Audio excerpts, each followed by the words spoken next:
ERP for agriculture cooperatives. ERP के guidance video में आपका स्वागत है। Membership part 3। इस वीडियो में हम शेयर डिपॉजिट, शेयर विड्रॉल और मेंबरशिप क्लोजर, डिविडेंड का कैलकुलेशन, व्यू कैलकुलेटेड डिविडेंड और कैलकुलेटेड डिविडेंड के ट्रांसफर के बारे में चर्चा करेंगे।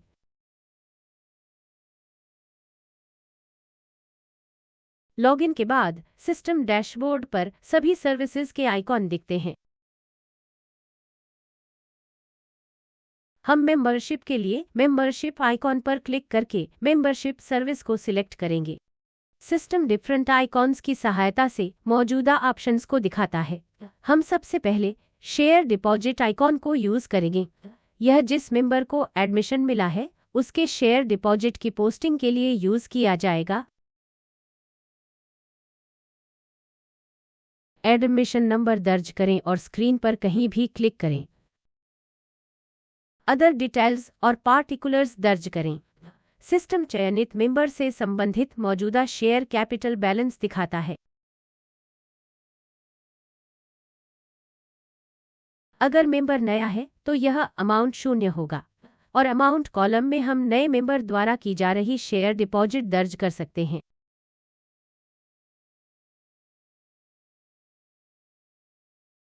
सभी विवरण दर्ज करने के बाद हम डेटा को सेव कर सकते हैं। शेयर डिपॉजिट के बाद हम शेयर विड्रॉल के बारे में चर्चा करेंगे। शेयर विड्रॉल के लिए एडमिशन नंबर दर्ज करें और स्क्रीन पर कहीं भी क्लिक करें। सिस्टम दर्ज किए गए एडमिशन नंबर के लिए आउटस्टैंडिंग शेयर अमाउंट दिखाता है। यह अमाउंट आउटस्टैंडिंग शेयर बैलेंस से कम हो सकता है लेकिन अधिक नहीं हो सकता।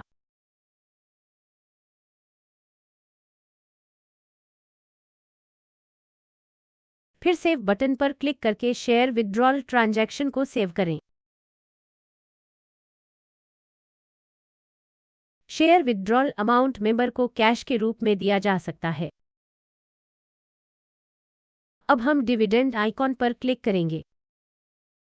इस डिविडेंड में कैलकुलेट डिविडेंड, डिविडेंड पोस्टिंग और डिविडेंड ट्रांसफर शामिल है। डिविडेंड की कैलकुलेशन बोर्ड के निर्णय पर आधारित होगी जो उस फाइनेंशियल ईयर में सोसाइटी द्वारा किए गए प्रॉफिट पर आधारित होती है।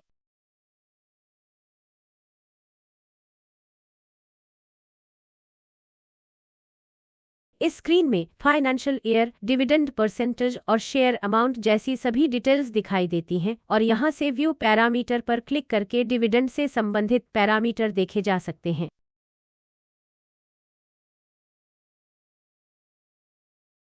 यहां हमारे पास कैलकुलेट और क्लियर बटन है। कैलकुलेट पर क्लिक करके सिस्टम चयनित फाइनेंशियल ईयर या डिविडेंड परसेंटेज में दिए गए रेट के अनुसार डिविडेंड कैलकुलेट करेगा। अगर गलती से गलत फाइनेंशियल ईयर दर्ज हो गया हो तो क्लियर बटन पर क्लिक करके उसे हटाया जा सकता है।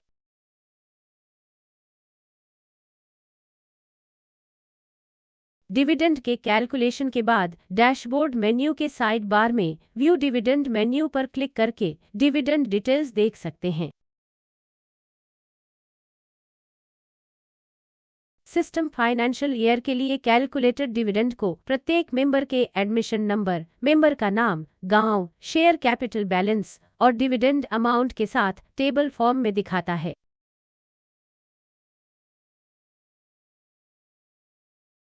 डिविडेंड कैलकुलेशन के बाद डिविडेंड को ट्रांसफर किया जा सकता है।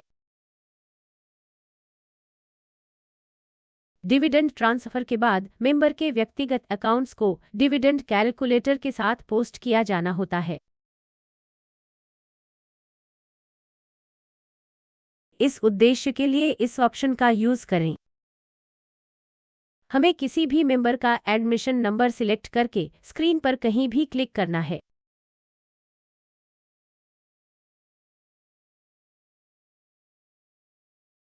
सिस्टम एक विंडो दिखाता है जो फाइनेंशियल ट्रांजैक्शन के पोस्ट संबंधी एक बैच जनरेट करने के लिए होता है। डेटा दर्ज करने के बाद सेव बटन पर क्लिक करें और अगर गलती से गलत डेटा दर्ज हो गया हो तो क्लियर बटन यूज करके ट्रांजैक्शन को कैंसिल करें।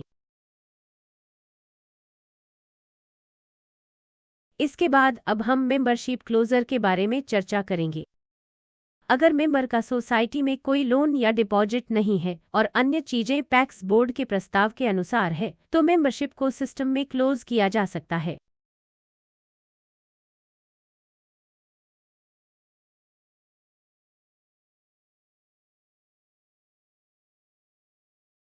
एडमिशन नंबर को एडमिशन नंबर कॉलम में दर्ज करें और स्क्रीन पर कहीं भी क्लिक करें। सिस्टम दर्ज किए गए एडमिशन नंबर के लिए सभी डिटेल्स दिखाता है।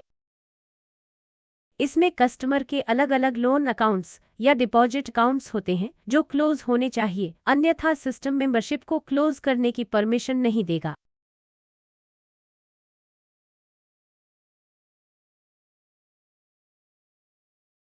सभी जानकारी को जांचने करने के बाद सेव बटन का यूज करें या अगर मेंबर का कोई अकाउंट्स मौजूद हैं तो क्लियर बटन का यूज करके ट्रांजैक्शन को कैंसिल करें।